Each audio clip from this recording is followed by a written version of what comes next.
Welcome to Spaghetti on the Wall, where we throw ideas, see what sticks, and nurture those that do. I'm your host, Armando Leduc, an actor, entrepreneur, and coach, giving you insights that light up your world. We're here to explore the realms of business, marketing, and life, serving up a shot of inspiration with every episode. Ready to make ideas stick and grow them into something great? Let's dive in.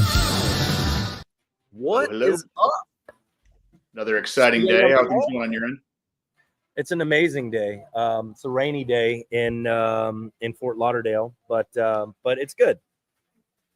It is good. It's a good day. I'm a little exhausted. I started the day at like 4 o'clock in the morning. Been traveling, so you know how that goes. And then you had mastermind earlier today, and I had the mastermind today. So and meetings. So it happened. Bang, bang. It's good. So let's hop right in because I want to. We're talking about problems with podcasting. We're talking about the reason you need to do a podcast, right? And I've been preaching it. As you guys can see, it's something that if you can implement, you will see the results. It's one of those things I was just talking about that today in terms of predictability in your company leads to scalability. And there's a lot of businesses out there that can't stay predictable because they don't know where they're getting their leads from. A lot of businesses are just out there kind of struggling because they're doing a lot of marketing that brings people in. However, the marketing isn't going to get people across the finish line. Marketing is one part of the solution. Right. It is how are we attracting people to the company to solve the problem, right? But the sale and the sales part of the sales and marketing are often not hand in hand. And you notice that in business a lot, that the marketing department doesn't necessarily talk to the sales department. Not at all. Like there's such terrible communication. I mean, I've seen it time and again where marketing's on one page, sales is on another, and they just kind of like, they bicker, they kind of point fingers at each other, but there's not really like open communication of like, hey, here's what we need. And it's just very interesting because you're not really listening to your people on the ground that are directly communicating with, and it's just such a waste of data, organic data that you're collecting every day and you're just not making any utilization of. Are you familiar with XY theory? No. What's XY theory? So XY theory, it was, I think it was came up with in the 60s. I forget who came up with it, but basically how there's two different management styles. X theory is top down. We're the boss. You are the underlings. Here are your marching orders. Go. Whereas Y theory is more like, hey, let's get together groups. Let's talk to our team. Let's find out what expertise and knowledge base each one of these team members have and how that can help the company as a whole. Because you might have people in the company that have backgrounds in things that you forgot about since the interview, or they may have been collecting new, skill sets throughout the years. And so you might have all sorts of actionable ability within your organization that you're not taking advantage of. Did you freeze? Coming from a film background, it because film is such a collaborative effort, you got to listen, and you have to listen. You're cutting out on your end. Can you hear me okay? You're freezing.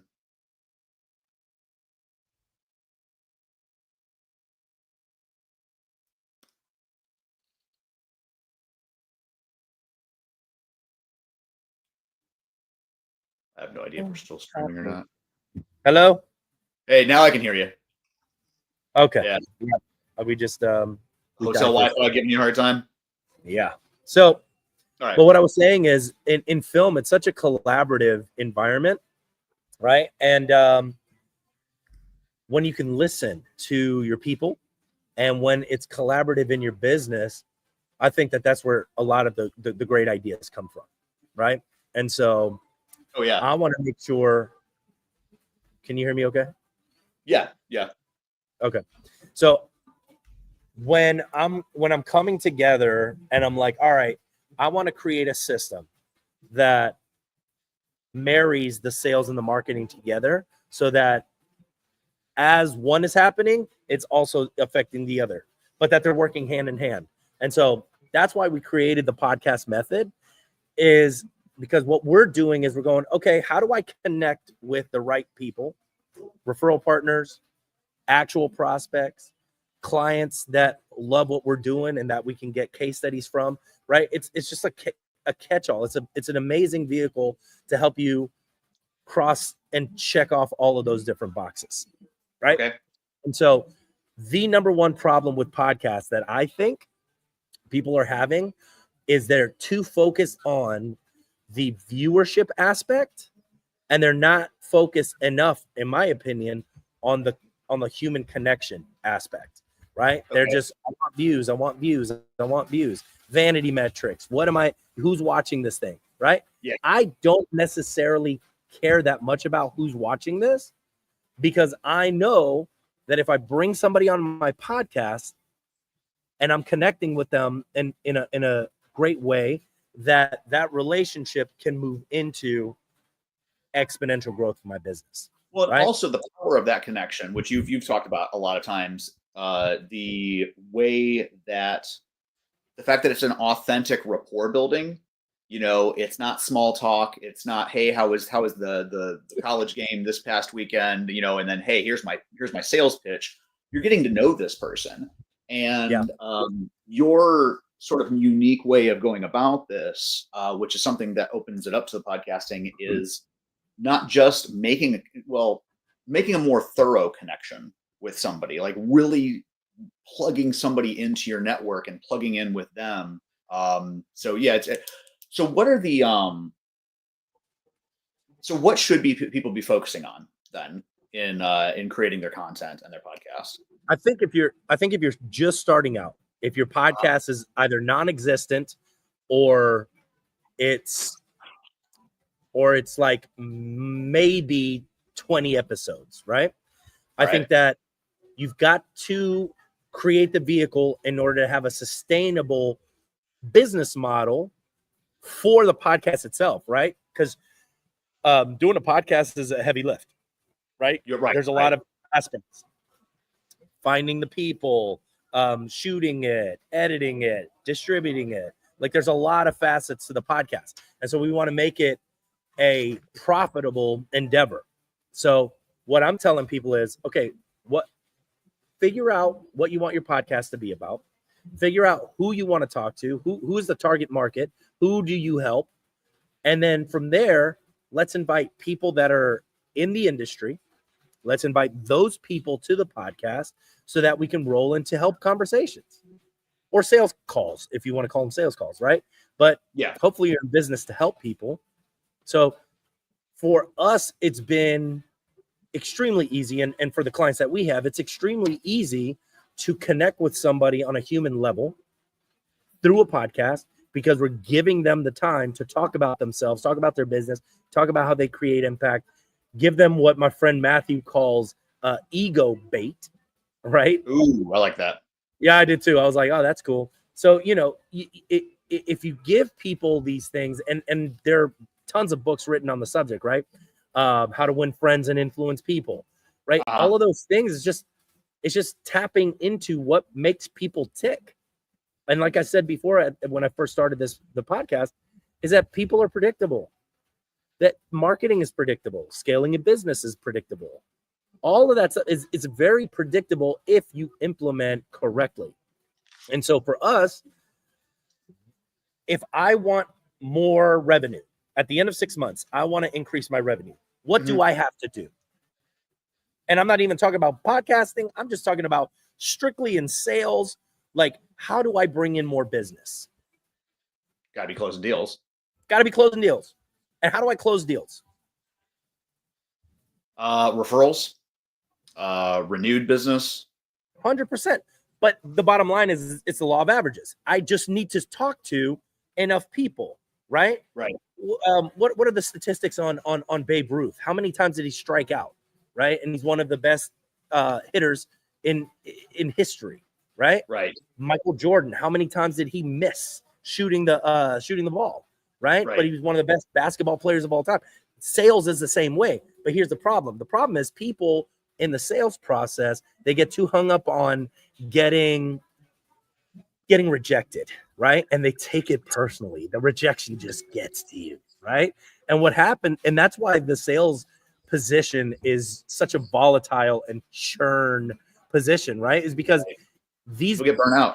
Yeah, they get burnt out, right? Like they hear no, and they hear, why don't you go, F yourself and blah, blah, blah, blah, blah. Like they're, like, trust me, I've been there.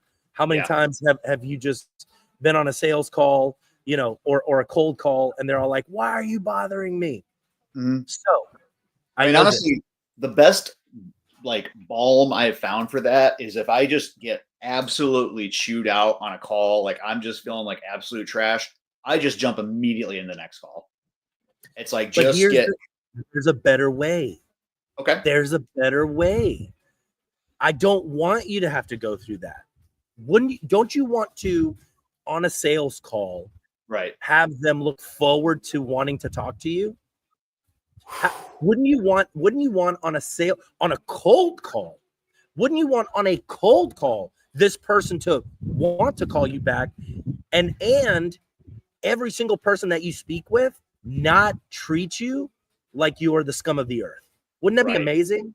I think most salespeople probably can't even envision such a world. And I'm telling you, it exists. Because guess what?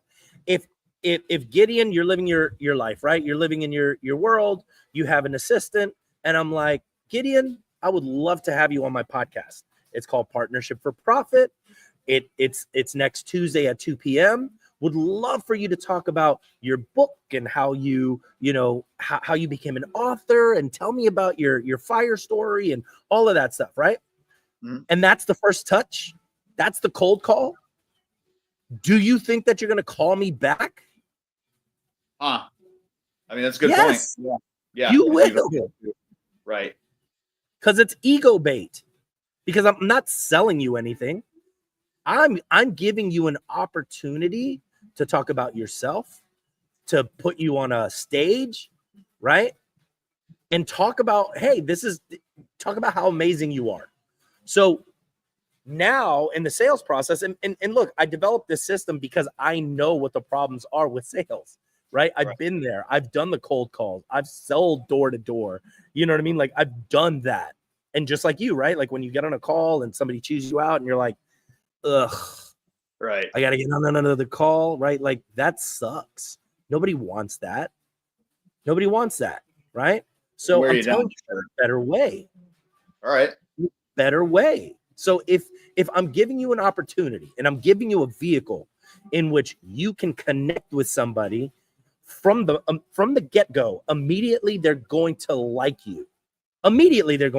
Why? Because you're giving them an opportunity to talk about themselves. People want to talk about themselves.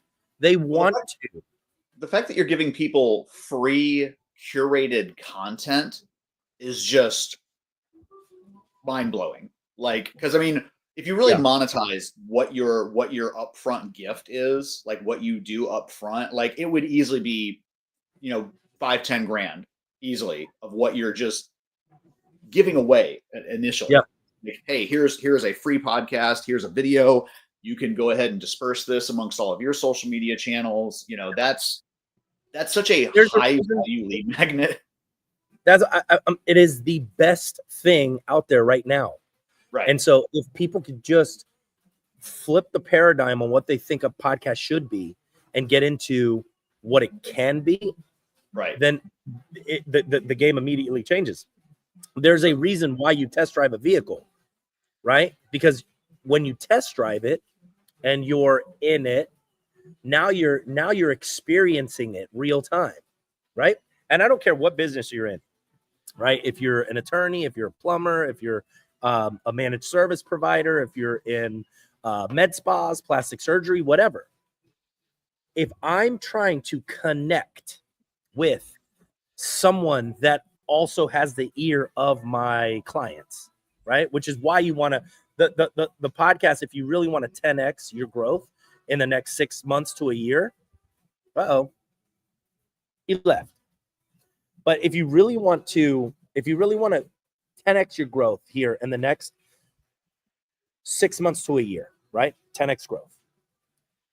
I would create a list of every single influencer and true influencer, right? Like not just a influencer to say you're an influencer. I'm talking about somebody that actually has the thought leadership and the authority. Yes, the term's gotten well watered down in years, but I call it influencer, capital I, versus Right. So there are people out there that already have lists of hundreds, maybe even thousands of your avatar, that with one email, they could change your entire life. Like with one email, they can go, I bestow upon you all of these leads. And the thing is, it's happened to me several times, which is why I'm like, who do I need to talk to that's already at the top, that already has the influence? So I'm not having to shoot one fish at a time when I could just talk to that one person and they have a net, right? But that's all about connection. It's all about human connection, right? I need to make sure that the person that I'm connecting with doesn't feel like I'm just using them, right? Like I'm actually creating a genuine connection. And I also am doing it for me. I'm also trying to weed out who I want to work with, because not everybody's going to be a good fit. They're just not, right? But you can figure out if you're going to be a good fit or not, or if you guys are on the same page by having conversations like this, and you interviewing them and talking about what they know, and they're like, oh, this is really amazing content, by the way. I'm learning because I'm asking, super successful people how they become so successful. Right. So that's a whole nother thing that we're not even talking about. How important is consistency? How important is consistency? Oh my God. It is the thing. Okay. It is the thing. This will never happen. It is a long game. Like podcasting is a long game strategy. It can have very quick results if you're using it the way I'm telling you to use it, right? Right. However, a podcast strategy is something that you have to be consistent every week. Today, I am exhausted. Did I want to do this podcast today? Not really. But I knew that if I didn't do a podcast today, I wasn't going to be able to do one tomorrow, Thursday or Friday. I knew I wasn't going to be able to do it. So now is my only opportunity. Right. So I'm going to do it, right? Because I have to stay consistent. Because people will judge you based on your consistency, especially in business, because they're judging you on your follow through. They're judging you on, are you going to do what you say you're going to do? Because that is key right there. That's credibility 101. Are you going to do what you say you're going to do? Do you have any tips for people out there about how to apply consistency? How do you kind of get yourself there?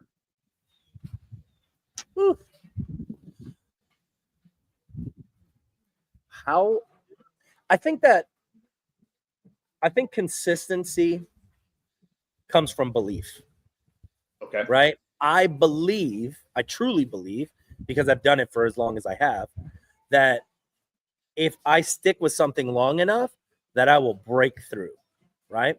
I think people aren't consistent because they don't have the belief yet that the thing that they're doing is really going to pay off in the long run, right? So they're not going to go all in, but I don't know if dichotomy is the word, but that's the duality of it, right? It's that you can't experience the results of the consistency until you become consistent, right? But you have to go all in order to experience it. You can't go halfway. I can't do a podcast a day and then maybe not do one next week, and then 2 weeks from now maybe, and then the third week I'm doing 4, and then I'm coming. You know what I mean? Like now all of a sudden I'm like, oh, who is this guy? Like, this guy is super inconsistent. So I don't know. I can't count on him. I can't count on him. If I'm coming to visit him and want to get, content from him, I can't count on this guy. So my tip for how can I teach somebody to be consistent? I think it starts with the limiting beliefs and the head trash that we all have, and we all have it. I still have it, right? It's just a consistent effort to remove it, right? Because it depends on the day, right? I'm like, oh my God, is this really going to work? Is this really going to work? I don't have those days now, but I did when I first started. Right. There was moments where I'm like, what's the point? Why am I doing this? I don't need to be doing this. Like, I'm not getting nothing out of it. And there were times like I wasn't getting anything out of it that I could see. However, in the background, I would walk into a store, I would go to a festival, and people are like, Armando, I've been watching your podcast. And I'm like, holy shit. All right. I guess people are listening. I guess people are watching. You know what I mean? Yeah. And they're like, love what you're doing, man. Love what you're doing. I may not comment, I may not like, but I'm watching you. I see what you're doing, And so it's like, oh, okay, cool. And those are the things that kind of keep you going.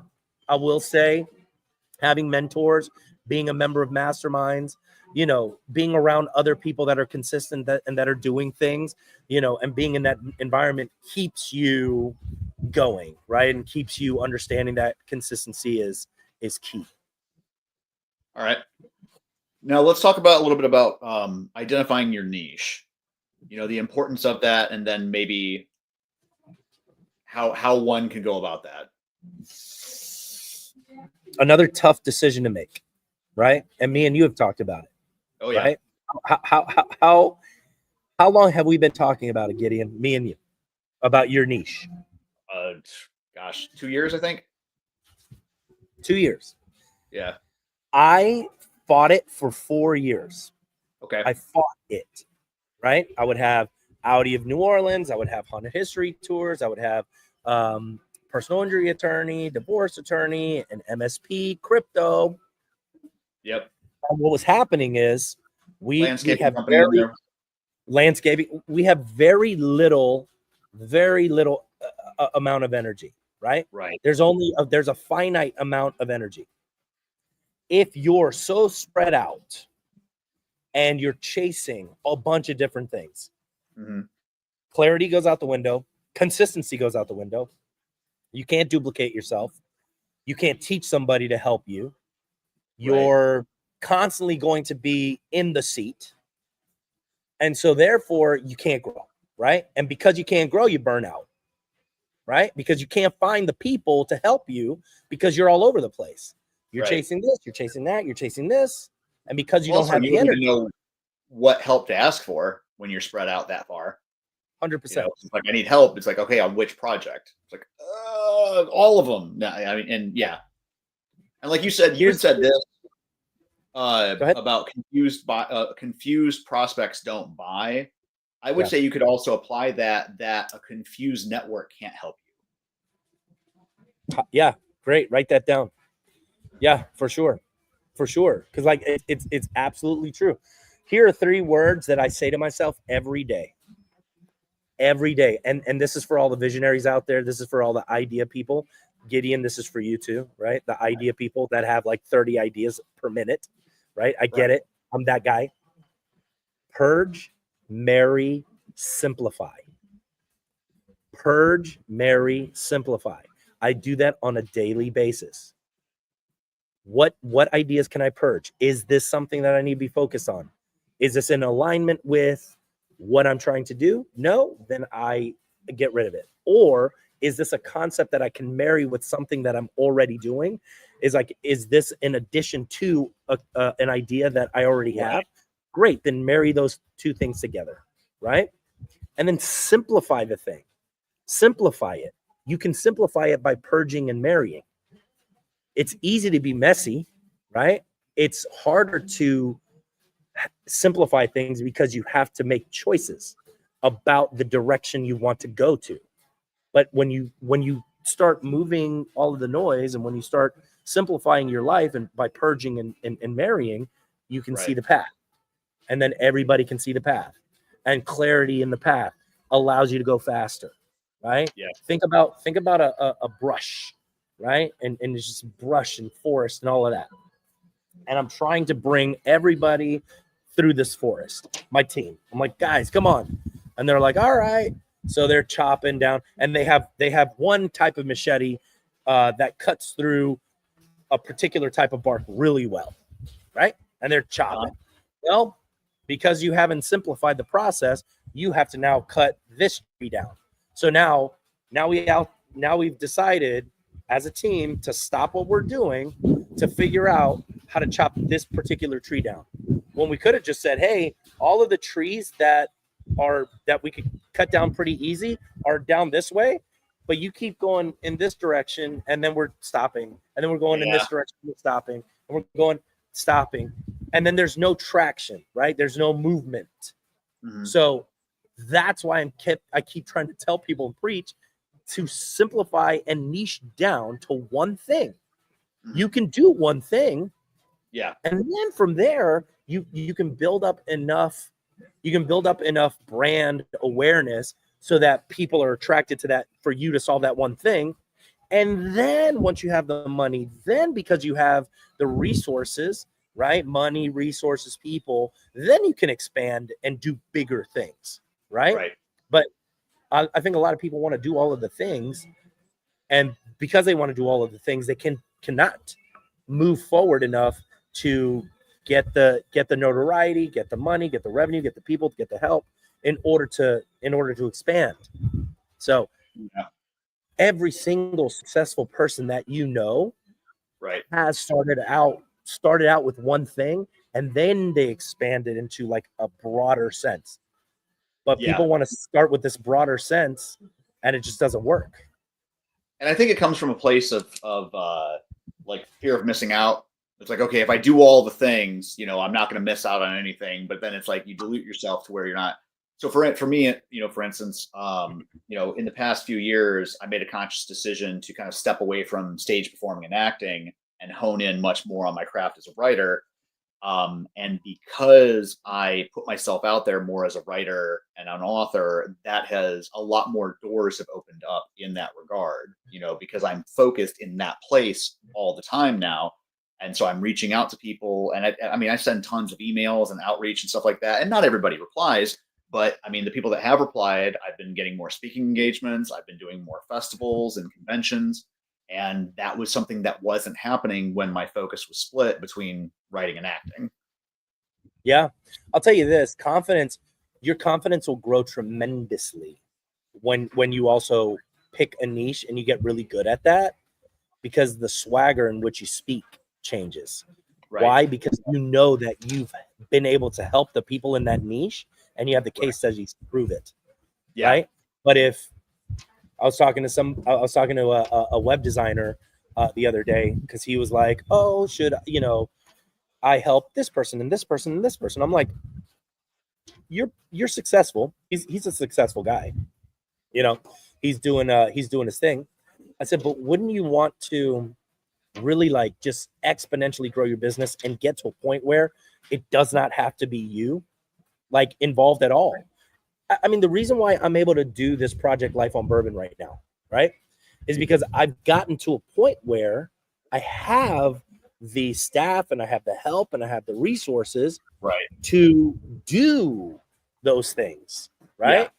But it wouldn't have happened if I was all over the place. And I think I told you, when the moment I said, look, we're going to focus on the legal industry, we're going to focus on attorneys, we're going to focus on legal vendors, like, we grew in 2 months 1,287%. 1,287%. That's wild. It's insane. That's insane growth. But the thing is, and I was just like, what? Like, because I was like 2 months in, right? And because we were like so focused, we were just like closing deals. And like QuickBooks, sent me a message and was like, hey, growth up 1,287%. And I was like, what? So I was like, okay, cool. I'm a believer.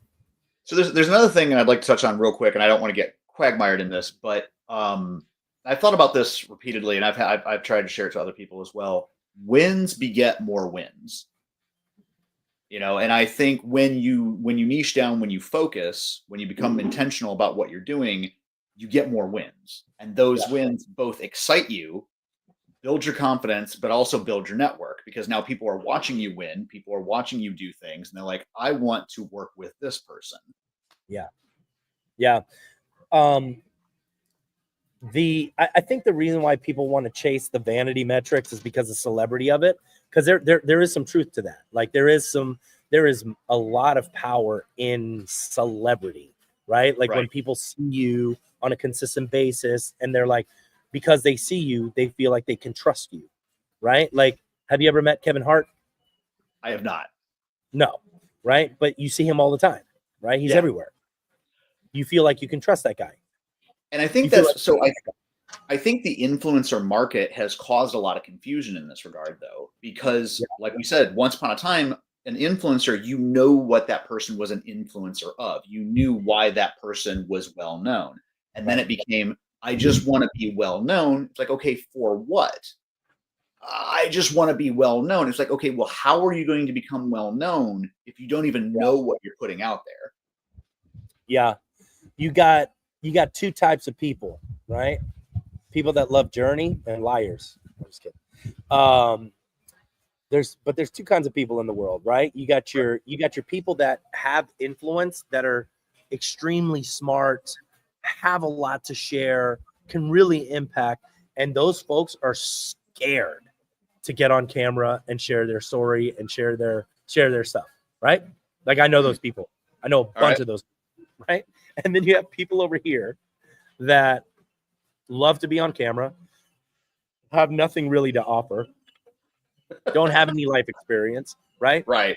Want to get on a camera and talk about how to do blah, blah, blah, blah, blah, when they've had maybe 10 hours in that subject matter. And their idea is, well, as long as I am 10 steps ahead of the person that I'm teaching, then I'm okay, right? And it's just like, what? So unfortunately, fortunately or unfortunately, I don't care. It really is all the perspective on how you're looking at it. The perspective is these people over here that have the courage to be on camera and that are putting out stuff, and they may have a shitty product, but because they have the courage and they're marketing and they're getting known, they will slaughter the person that's over here that's smart and has a lot to offer, and they're going to slaughter those people all day every day. Combine the two. But if you combine the two, right. Julia Cameron said it. Audacity trumps talent oftentimes, something like that. Every time. I mean, look at how many people are out there, actors, filmmakers, artists, musicians that are killing it, and you're all like, what? Right. How? And they're just out there. They're letting everybody know. They're telling everybody. They're creating content. Yeah. And people, what people are attracted to? People are attracted to the courage that it takes to do that. That's what they're attracted to. They are attracted to, wow, I wish I had the guts to do that. Yeah. Yeah. Because I had a decent acting career for about 10 years. And I mean, I wasn't, if I'm being completely honest, I wasn't even the best actor in my community college. Like the community college, I was very fortunate. I trained at a community college where we had some great actors, like some wonderful people. And I was blown away by some of their performances. And then they did nothing. And I was over here like on HBO and on these different shows and things. And I'm just like, and it was just, I chased after it.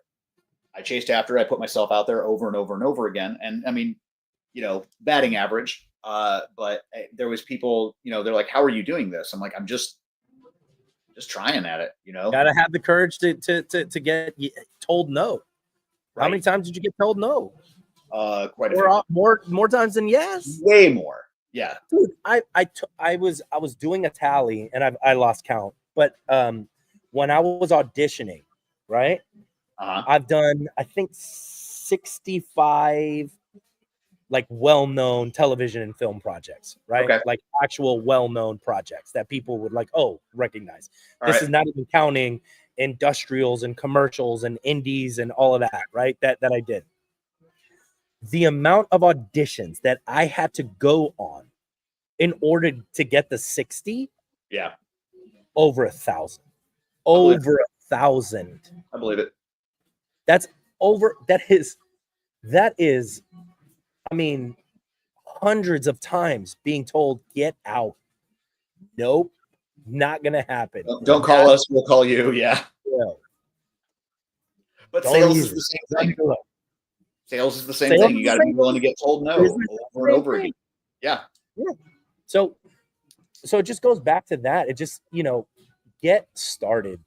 The head trash. And let's talk about the head trash real quick, because Sure. that is the biggest problem that stops people from moving forward, is the head trash as to why they can't. And they talk themselves out of it all the time. You used the term earlier, limiting belief, and I hear that term used a lot, but I don't think a lot of audience members know what it means. Can we go into that for a moment? Sure. Limiting beliefs. I mean, I think everybody has a ceiling, right? That they're just like, in their there mind? was an experiment. Yeah. Oh, yeah. In the mind, for sure. Okay. There was an experiment where and I don't know if it was fleas or if it was mosquitoes. It was just, it was a bug, right? And maybe you can look it up. But they put they put these fleas in a jar, right? And they put the cap on it, right? And they left them in there for a few days. And then after a few days, they undid the jar, and they noticed that none of the fleas would jump out of the jar, right? And they would have the offspring would. So the jar was uncovered, and they could jump out. They couldn't imagine that they could that they could jump out of this thing, right? And that's a limiting belief that they had, whether it's from growing up and listening to parents, growing up and listening to family members, growing up and listening to teachers. Boy, if I listened to my teachers, and people in my life when I was a kid, my counselor in high school told me, he was like, Armando, I don't even know how to counsel you because you're going nowhere. Like, you're going absolutely nowhere. Told me that, right? And every year you would go to the counselor, and the counselor would give you counsel. I would try to tell you. I was just throwing holy water on you. Pretty much. And he was like, look, you are pretty much going nowhere. College is not for you. Just find a job. That's probably going to be the best. Like the dude was just like, had I listened, and had I not been fortunate to have the mentors in my life that I have, I would be in such a bad spot, because I would have people that told me I wasn't going to amount to anything. And I know it's all cliche, right? Like when people are like, nobody told me, they believed in me, you know what I mean? But like, they really did, because I was just not the normal type dude that would just I didn't go to school, and I went to school, but it was just bad. It was like 1.8 GPA, and it was just bad. But I always knew that there was something else, right? And I was always seeking, information and people that I could be around, because I knew that there was something more. And because those people unlocked my mind and unlocked the things in me that said, hey, what are you talking about? There is no ceiling. It is abundant, right? If you believe there's a recession going on, great. You participate in the recession. I choose not to participate in the recession. I choose not to participate in the depression. I choose not to participate in all of the bullshit that people are continuously feeding everybody and going, oh yeah, I guess we're all going to experience this now. Like, I don't. Nothing we can do. Yeah, say la vie. Well, it's like the story of Roger Bannister. He was the first person to break a 4-minute mile. That basically, like experts for years had been saying it can't be done. Nobody can break a 4-minute mile. It's impossible. Yep. Roger Bannister does it, and that had been the understood paradigm for years, for many years. Yep. Roger Bannister breaks it. Within a month and a half, somebody else breaks his record. And then after that, now it's something like 1,800 people have done it since then. But Yeah. it was Roger Bannister that was the first one to break through, and everybody's like, oh, this is possible. This is something that can be done. And sometimes you just got to see it happen. So we got like 3 more things I think we need to touch on. Building relationships. How has podcasting helped you build relationships, or how do you see it helping people out there build their own? Everything is relationships, right? Everything is just how do I react to people? How do I interact with people? And unfortunately, because of the phone, right? Like, people are getting less and less capable and comfortable with having interactions with people, right? Like, they just don't understand how to communicate, you know what I mean? And just be in a conversation with someone, you know? What's up, Seth Watson? Seth Watson's Seth's on in the there? phone. What's up, Seth? Yeah, but you know, I think if you understand that, once again, people are predictable. I don't care where you go. I don't care what country you go to, what continent. People are going to be people no matter what. And so if you understand that, and you understand that, hey, all people want is they want to feel included.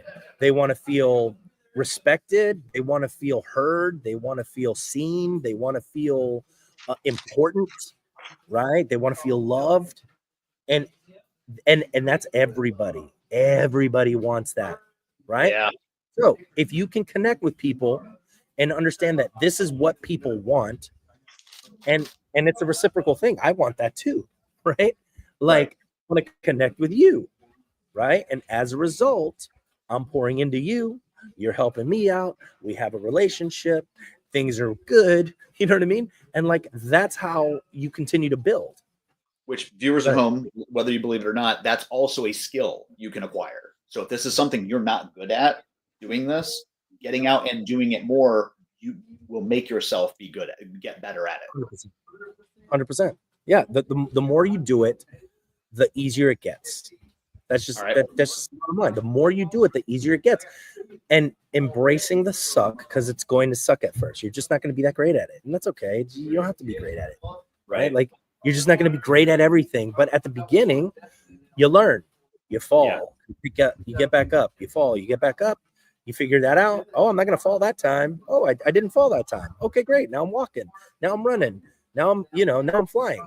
Like, it does happen that way. And I talk about this. I've talked about this several times, but we learn in 4 phases. Unconscious incompetence is where we don't know what we don't know because we haven't learned it yet. Then somebody comes around and says, hey, have you thought about doing this? And you're like, oh, no, I didn't think about that. Now you have conscious incompetence. This is where you are aware of the things that you don't know. Then you start practicing it. You start doing it. Then you have conscious competence. This is where you're doing things, but it's still mechanical. You're still having to think about it. And then you get to unconscious competence, is where you do things and they're correct and you're not even having to think about it. You're driving from home to work and work to home, and you don't even remember how you did that. But when you first started driving, all right, rear view, oh my God, I got to merge. Oh my God, it's seatbelt. Oh my God, everything was, oh my God, right? Oh, yeah. Everything. Learning to drive is extremely stressful. 100%. So, but now we can do it in our sleep almost. Exactly. So I recommend that, but I know, right? I can't wait. Because I hate driving. But everything is like that.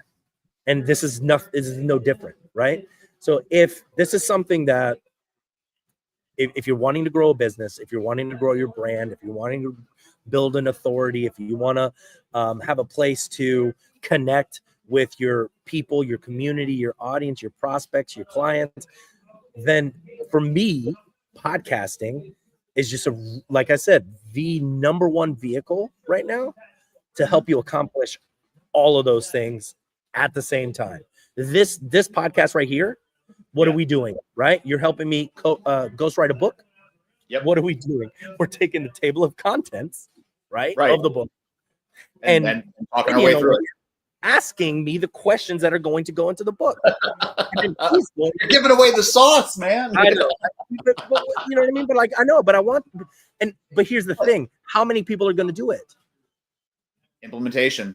Yeah. Implementation. I could give you the, I'm giving you all of the secrets. I'm giving you all of the secrets right now. But do you have the courage to pull the trigger? Right. Are you going to do it? Or do you want to pay somebody else to do it? Or pay somebody else to do it? Either way, right?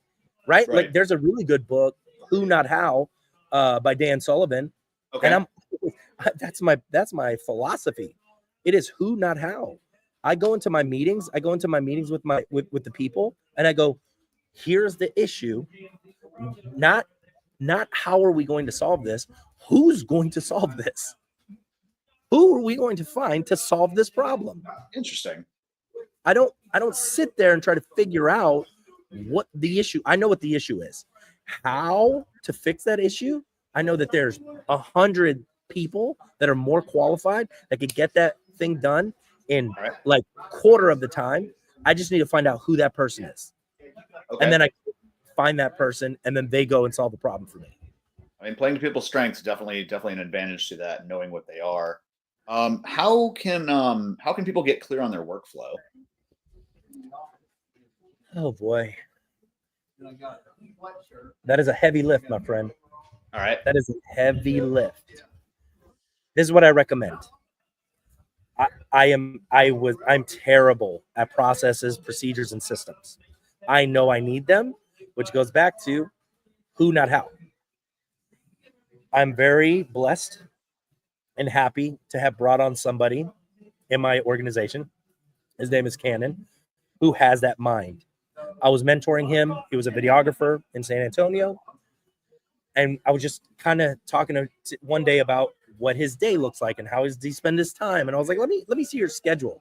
And I mean, it was meticulous and organized and like structured and the whole nine. And I was like, I said, Cannon, have you thought about possibly getting into a field where you can really flex that muscle? Because it seems like that is how you think, like structured and just systemized. And 2 months later, he shut his business down, right? And he calls me up and he says, Armando, I shut my business down because of you. And I said, oh no, sorry, man. I didn't mean to. I don't know. I'm sorry. And he's like, no, it was a good thing because it made me realize I didn't want to be an entrepreneur. He said, I knew I wanted to help somebody else because I am operationally minded and systemized minded, that I could come in and I could actually help a visionary grow his business. And I was like, that's amazing, man. Well, congratulations. Whatever I can do to help, I'm here for you. A month later, he goes, hey, man, so here's what I propose. I'm going to come and work for you for free for 3 months because I don't have any procedure or operational, experience. Okay. And I said, okay. So he comes in 3 months, works for free, starts creating, some traction in the business. And I bring him on and I hire him in January of this year, And so to answer your question, how do you create the workflows? I really believe that if you are a visionary and you struggle with systems and operations and procedures, that there are people out there that love it, that can help you. And if you go all in and if you invest, you know what I mean? Then you'll find those people. You got to pay, but you find them and you get that help. And I promise you, those systems will release you, because if you can create a duplicatable process, you have a scalable business. And then, because I know we're getting close to time here, and I know you got to get going. What advice do you have to people about understanding the bigger picture? Like kind of just a top-down.